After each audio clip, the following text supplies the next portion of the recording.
Disappointed. RCB అయితే చెన్నైని బాగా disappoint చేసింది. అలాగే చెన్నై కూడా క్రికెట్ ఫ్యాన్స్ని డిసప్పాయింట్ చేసింది.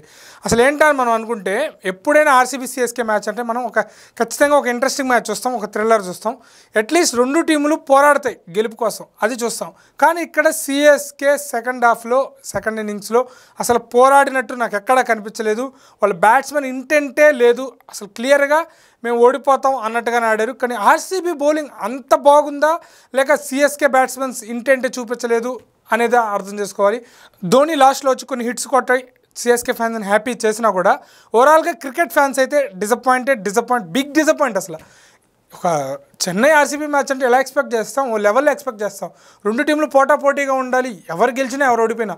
అందులో చెన్నైలో జరుగుతుంది కాబట్టి చెన్నై ఖచ్చితంగా పోరాడుతుంది, ఆర్సీబీని డామినేట్ చేస్తుంది అనుకున్నాం. ఆర్సీబీ టీం బాగుంది ఓవరాల్గా, కానీ వాళ్ళ స్పిన్ డిపార్ట్మెంట్ వీక్ ఉంది కాబట్టి ఏమైనా ఆ చెన్నై గెలిచడానికి ఎక్కువ ఛాన్స్ ఉన్నాయి అనుకున్నాం. బట్ ఓవరాల్గా బౌలింగ్ పరంగా చూస్తే చెన్నై కంటే ఆర్సీబీదే బాగుంది. బట్ బ్యాటింగ్ ఆర్సీబీకి ఉన్నా కూడా చెన్నైకి డెప్త్ ఉంది. బట్ ఎవరు ఫేవరెట్స్ అని మాట్లాడుకుంటే చెన్నై అని అనుకున్నాం. కానీ ఆర్సీబీ ఒక స్పిన్ వీక్ వల్లే ఏమన్నా అటు ఇటు అవుతుంది అనుకున్నాం. ఆర్సీబీ పోరాడి గెలుస్తుంది, లేకుంటే చెన్నై వన్ సైడ్ చేస్తుంది అనుకుంటే ఆర్సీబీ వన్ సైడ్ చేసేసింది. చపాక్లో చెన్నైకి చెంపదెబ్బ, ఇది చాలా పెద్ద దెబ్బ. ఖచ్చితంగా చెన్నై కంబ్యాక్ చేసి రావాలి, ఎందుకంటే వాళ్ళు పవర్ ప్లేలో వికెట్లు పడ్డప్పుడు ఇంకా వాళ్ళకి ఇంకొక ఆప్షన్ లేకుండా పోయింది. సో వాళ్ళు ఎలా కంబ్యాక్ చేస్తారు, గైక్వాడ్ ఏమైనా ఓపెనింగ్ వస్తే అసలు మ్యాచ్లో ఏం జరిగింది మొత్తం డీటెయిల్గా మాట్లాడుకుందాం, మనకి క్లారిటీ వచ్చేస్తుంది. అసలు ఈ మ్యాచ్ని క్లియర్గా చెప్పేస్తాను. ఒకసారి వీడియోని స్టార్ట్ చేస్తాను, వీడియోని లైక్తో స్టార్ట్ చేయండి, అలాగే కామెంట్ చేయండి అసలు చెన్నై ఎందుకు అలా ఆడింది, అసలు ఆర్సీబీ పరంగా మీకు ఏం నచ్చింది, ఏదైనా పర్లేదు కామెంట్ చేయండి, నేను ప్రతి కామెంట్కి రిప్లై ఇస్తాను. అలాగే ఈ వీడియోని మీ క్రికెట్ ఫ్రెండ్స్కి అయితే షేర్ చేయండి.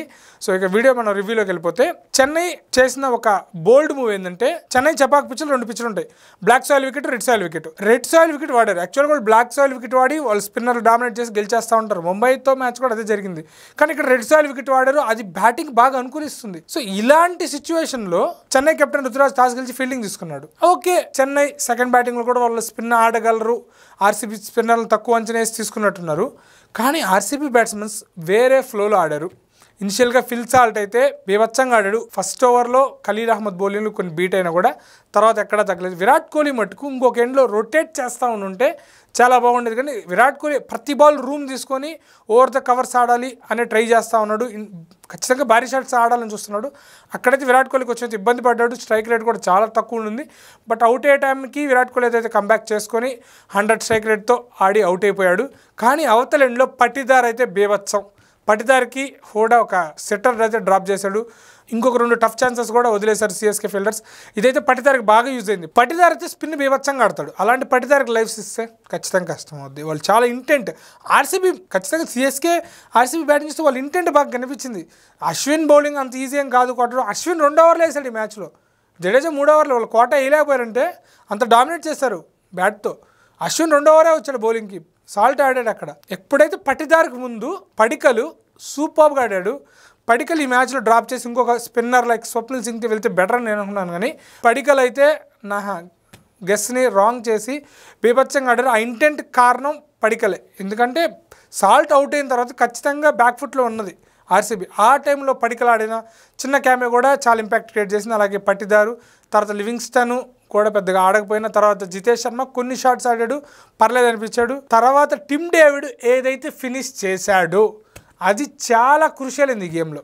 శామ్ కర్న్ బౌలింగ్లో 3 సిక్సర్లు కొట్టాడు, ఒక వైడ్ ఏం వచ్చింది, 19 రన్స్ వచ్చేది. దానికి ముందు ఓవర్లో మనం చూసాం 1 రన్నే ఇచ్చాడు, అది కూడా వైడ్. పతిరానా ఫస్ట్ 3 ఓవర్లు రన్స్కి వెళ్ళిపోయాడు, కానీ లాస్ట్ ఓవర్లో వికెట్ తీయడం. బట్ ఆ 3 సిక్సర్లు ఏదైతే డేవిడ్ కానీ కొట్టకుండా ఉండుంటే ఖచ్చితంగా 170లో ఉండుంటే సిఎస్కే ఖచ్చితంగా ఇంటెంట్ చూపించేదేమో. బట్ ఎక్కువ ఇంటెంట్కి వెళ్ళిపోయి ఇంకా ముందే ఆల్అవుట్ అవ్వకుండా కొంచెం సేఫ్ గేమ్ ఏమన్నా ఆడిందా సిఎస్కే అనేది నాకు అనిపిస్తూ ఉంది.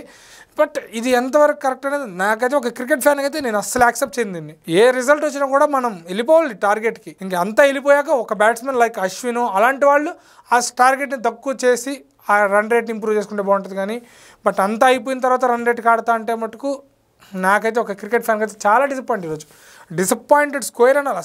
అసలు మ్యాచ్ అసలు క్రికెట్ మ్యాచ్లా లేదు. అసలు వారు వన్ సైడ్. అసలు మన ఇండియా పాకిస్తాన్ని డామినేట్ చేసి గెలుస్తూ ఉంటుంది కదా, అలా అనిపించింది. సిఎస్కే అలా ఆడడం. అసలు 2008లో గెలిచింది ఆర్సీబీ, తర్వాత ఇప్పుడు మళ్ళీ వచ్చే ఆర్సీబీ గెలిచిందంటే ఆర్సీబీ టీం బాగుంది పక్కాగా, వాళ్ళు డిజర్వ్డ్ విన్నర్స్కి. బట్ సిఎస్కే ఇంటెంట్ ఏది, అది కదా మనం క్వశ్చన్ చేసేది. చూద్దాం అంటే ఆర్సీబీ బౌలింగ్ ఎలా ఉంటుంది, next CSK next matches plans ఎలా ఉంటాయి. సిఎస్కేకి నెక్స్ట్ మ్యాచ్ ఆర్ఆర్తో ఉంది, తర్వాత మళ్ళీ హోమ్ గ్రౌండ్ మ్యాచెస్ ఉన్నాయి సిఎస్కేకి అన్ని. సో ఆ మ్యాచ్లో సిఎస్కే ఎలా ఆడుతుందో కూడా మనం చూడాలి. ఇంకా సిఎస్కే బ్యాటింగ్ విషయానికి వచ్చేస్తే త్రిపాఠి బాల్ మీద ముందు ఆడేస్తున్నాడు, లేకుంటే లేట్ అయిపోతున్నాడు.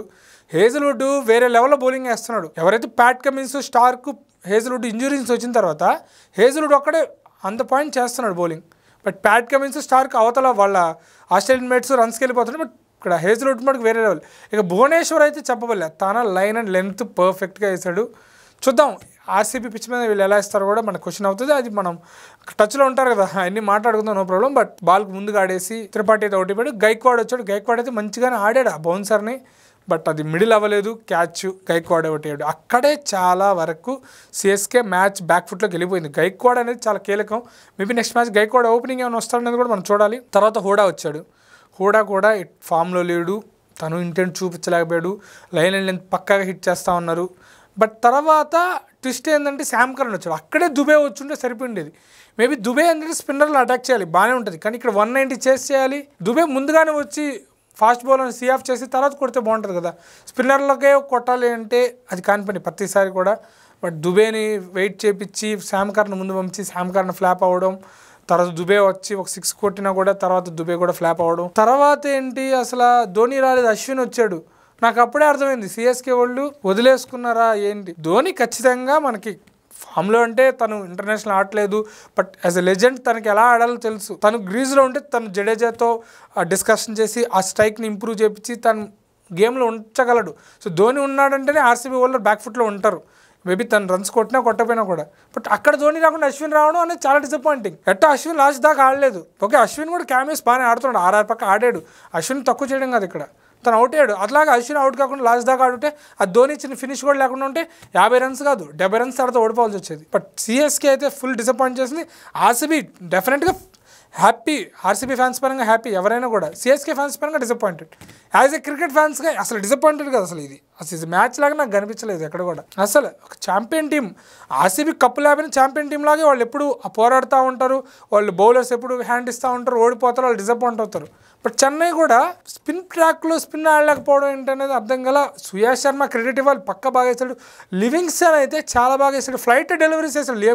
లివింగ్స్టన్ చాలా కాన్ఫిడెంట్గా ఆడండి, షార్ట్స్ ఆడండి అని. బట్ అది చేయలేదు. కురాల్ని కూడా వాళ్ళు లాస్ట్లో డెత్లో యూజ్ చేసుకున్నారు. బట్ ఆర్సీబీ పరంగా అయితే ఇంకొక స్పిన్నర్తో వెళ్తే బాగుండి అనిపిస్తుంది, కానీ ఇంకొక స్పిన్నర్ ఆప్షన్ లేడు. యష్ దయాల్ కూడా ఎకనామికల్గా వేసాడు. అందరూ బాగా వేస్తారు ఈ మ్యాచ్. సో ఆర్సీబీ అయితే ప్లేయింగ్ లెవెన్ అయితే బాగానే సెట్ అయింది. వాళ్ళు బ్యాటింగ్ డెప్త్ కూడా పెరిగింది, అంతా బాగుంది. బట్ సిఎస్కేకి అయితే చాలా క్వశ్చన్స్ వచ్చేసాయి. ఒక్క మ్యాచ్తోనే గైక్వాడ్ 1 డౌన్లో ఈ మ్యాచ్ అవడం, త్రిపాఠిని 1 డౌన్ చేయాలా, మేబీ లేకుంటే ఇంకొక బ్యాట్స్మెన్ని తీసుకొచ్చుకోవాలా. కాన్వేని వాళ్ళు తీసుకురాచుకోవడం బెటర్ ఉంటుంది. మనం రివ్యూలో మాట్లాడుకుందాం సిఎస్కే గురించి కూడా. ఎందుకంటే కాన్వే ఒక జస్ట్ బ్రీఫ్ ఇచ్చేస్తాను, మీరు ఇంతవరకు చూస్తుంటే. కాన్వే గైక్వాడ్ ఓపెనింగ్ వచ్చేసి 1 డౌన్ రచిన్ వచ్చేస్తే బెటర్ ఉంటుంది.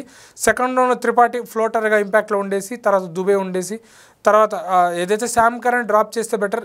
శామ్ కరణ్ ప్లేస్లో అంశుల్ కంబోజ్ని తెచ్చుకోవడం బెటర్ ఉంటుంది. శామ్ కరణ్ బాల్తో కూడా విఫలమవుతున్నాడు, బ్యాట్తో కూడా అంతగా లేడు. కాబట్టి కాన్వేని ఆడించుకొని 1 డౌన్లో రచిన్ ఆడించుకొని ఆ నెంబర్ 4లో దుబే ఆర్ త్రిపాఠి, లేదనుకుంటే శంకర్ కూడా చాలా బాగా ఆడతాడు. Shankar is a capable player, spin బాగా ఆడతాడు. బట్ హూడా కూడా ఫామ్లో లేడు కాబట్టి ఆ మిడిల్ ఆర్డర్ కొంచెం బ్యాలెన్స్ చేసుకుంటే ఫినిషర్లు అంటే జడేజా, ధోని ఉన్నారు, నో ప్రాబ్లం. ఎందుకంటే వాళ్ళు టైం వచ్చినప్పుడు వాళ్ళు ప్రూవ్ చేస్తారు. బట్ ఎవరొకరు డీప్గా ఆడినప్పుడు సరిపోతుంది. శంకర్ని మనం నెంబర్ 6లో చూసినా బాగానే ఉంటుంది. బౌలింగ్ అయితే పతిరాణా వచ్చేసాడు. ఇంకా ఎట్లా స్పిన్నర్స్ ఉన్నారు కాబట్టి. ఇంకొకటి ఏంటంటే మనం ఇంతకుముందు రివ్యూలో మాట్లాడి పతిరాణాతో పాటు ఇంకొక వేసే డెత్ బౌలర్ లేడు. అది ఎల్లిస్ అనుకుంటే ఎల్లిస్కి ఇంకొక ఫారెన్ ప్లేయర్ డ్రాప్ చేయాల్సి వస్తుంది. బట్ ఇండియన్ ఫాస్ట్ బౌలర్లో ఆ డెత్ బౌలింగ్ని కోట ఎవరొకరు భర్తీ చేయాలి. అది ఖలీల్ అయినా, అంశుల్ కంబోజ్ వస్తే అయినా, శామ్ కరణ్ ఆడితే ఆ డెత్ బౌలింగ్ అయితే చేయాలి. ఇక్కడ స్పిన్ పిచ్ పైనే ఇలా పోయిందంటే ఇంకా ఫాస్ట్ పిచ్ పైన మంచి బ్యాటింగ్ ట్రాక్ పైన ఇంకా కష్టమైపోద్ది. పతిరాణా ఒక ఓవర్ రన్స్కి వెళ్ళి ఇంకోవర్ మేనేజ్ చేయగలడు. సో ఓవరాల్గా ఇది నా రివ్యూ. ఆర్సీబీ 6 ఓవర్లకు 65 కొట్టింది పవర్ ప్లేలో. సిఎస్కే ఫస్ట్ 10 ఓవర్లకు ఆ స్కోర్ కొట్టింది. అయినా కూడా సిఎస్కే తర్వాత ఇంటెంట్ చూపుతారు. ఇంటెంటే లేదబ్బా, 0 ఇంటెంట్. ఆర్సీబీ మటుకు వాళ్ళు గెలవాలని కసి బాగా కనిపిస్తూ ఉంది. విరాట్ కోహ్లీ స్ట్రైక్ రొటేట్ చేస్తాడు ఇనిషియల్గా, తర్వాత షాట్లు ఆడేస్తాడు. కానీ విరాట్ కోహ్లీ ఫస్ట్ నుంచే ఇంటెంట్ వెళ్తా ఉన్నాడు, బట్ రన్స్ రాదు తనకి. ఆయన కూడా ఇంటెంట్తో పోయారు ఆర్సీబీ. బట్ ఎక్కడ ఏంటంటే పట్టిదార్ క్యాచెస్ కానీ పట్టిగా నుండుంటే మేబీ సిఎస్కేకి కొంచెం హోప్ ఉండేది. అలాగే డేవిడ్ని కానీ అలా లాస్ట్ 3 6 తక్కువ చేస్తున్నా. హేజల్వుడ్ మ్యాచ్ పట్టిదారికి ఇచ్చినా కూడా హేజల్వుడ్ తీసిన 2 వికెట్లు బ్యాక్ ఫుట్లో పెట్టేసే చెన్నైని. ఎందుకంటే చెన్నైకి దుబేని ముందుగా రానికుండా హూడాని శామ్ కర్న్ ఎప్పుడైతే చెన్నై పంపించింది అప్పుడే చెన్నై ఓడిపోయింది మ్యాచ్. సో ఆ మిస్టేక్ అయితే జరిగిపోయింది. దానికి పక్కాగా హేజల్వుడ్కి నిన్న మ్యాచ్ కూడా షర్దుల్ ఠాకూర్కి ఎలా ఇచ్చారో పూరానికి ఇవ్వకుండా బాగా స్పెల్ వేసినందుకు ఈ మ్యాచ్ కూడా హేజల్వుడ్కి ఇవ్వాల్సింది. బట్ ఓకే, పటిదార్ కూడా మంచి ఇన్నింగ్స్, దాన్ని మనం ఎంత బట్ పటిదార్ కెప్టెన్సీ కూడా చాలా బాగుంది. గైక్వాడ్ కూడా తన బౌలర్స్ని చాలా బాగానే యూజ్ చేసుకున్నాడు కానీ ఫీల్డింగ్ బాగాలేదు. ఇక మన మ్యాచ్లో హైలైట్ ఏంటంటే స్టెంపింగ్ గురించి ఎంత తక్కువ మాట్లాడుకున్నంత జస్ట్ బ్లింక్ ఆఫ్ ఐస్ అంతే. సూర్య స్టెంపింగ్ 2.2 అని మనం మాట్లాడుకుంటే 3.0 4.1 5G కాదు 7G స్పీడ్ ఇది తలా ఫర్ రీజన్ అది. ఆ స్టెంప్ అవుట్ మటుకు అక్కడ ఖచ్చితంగా సిఎస్కే కంబ్యాక్ చేసి గెలిచేస్తుంది, ఆరు మంచి కాంపిటీషన్ ఇస్తుంది, మరొక ఆర్సీబీ అని కొలాప్స్ అవుతుంది. అంత బాగా అనమాట, అంత స్టెంపింగ్ అది. ఇంకా ఏ బ్యాట్స్మెన్ కూడా ఫ్రంట్ ఫుట్ వేయలేడు, అంత మంచి స్టెంప్. తర్వాత కూడా ఆర్సీబీ కంబ్యాక్ చేయడం అయితే వేరే విషయం. ఇక జడేజాని అయితే ఈజీగా రన్ చేశాడు పట్టిదారుగా. అశ్విన్ని ఫస్ట్ ఓవర్ సాల్ట్ రన్స్ చేయడం, అశ్విన్ 2 ఓవర్స్ వేయడం ఏంటంటే చెన్నైలో అనేది చాలా పెద్ద క్వశ్చన్ ఉంది. దీంట్లో మంచిది విషయం, చెన్నై చేసిన మంచి విషయం ఏంటంటే వాళ్ళు రెడ్ సాయిల్ వికెట్ వాడారు, అది మంచిగా బ్యాట్ మీదకు వచ్చింది. బట్ సెకండ్ హాఫ్లో కష్టమైంది, కానీ కష్టమైన కూడా ఇంటెంట్ లేదు చెన్నైకి. అది మటుకు మనం ఓపెన్గా నేను చెప్పేస్తాను, నాకు ఎటువంటి మొహమాటలు లేవు. ఎందుకంటే వాళ్ళు ఇంటెంట్ చూపించలేదు. ఎంత టర్న్ అయినా బాల్ గెలవాలన్న ఇంటెంట్ అయితే లేదు వాళ్ళు. మీరు ఫ్యాన్స్గా మీరు చూస్తే సిఎస్కే ఫ్యాన్స్గా మీరు ఏమంటారో కామెంట్ చేయండి, ఆర్సీబీ ఫ్యాన్స్ కూడా మీరు కామెంట్ చేయండి. అసలు డిసప్పాయింట్. లైక్తో స్టార్ట్ చేయండి, అలాగే కామెంట్ చేయండి, షేర్ చేయండి, మన ఛానల్ని రీచ్ చేయండి.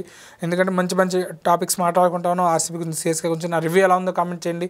సో మీకు నేను ఏదైనా అటు ఇటు చెప్పినా మీరు దాన్ని కామెంట్ చేస్తే దాన్ని బట్టి మనం మాట్లాడుకుందాం. This A cricket community. So support చేయండి, లైక్ చేయండి. ఉంటాను. By, thanks.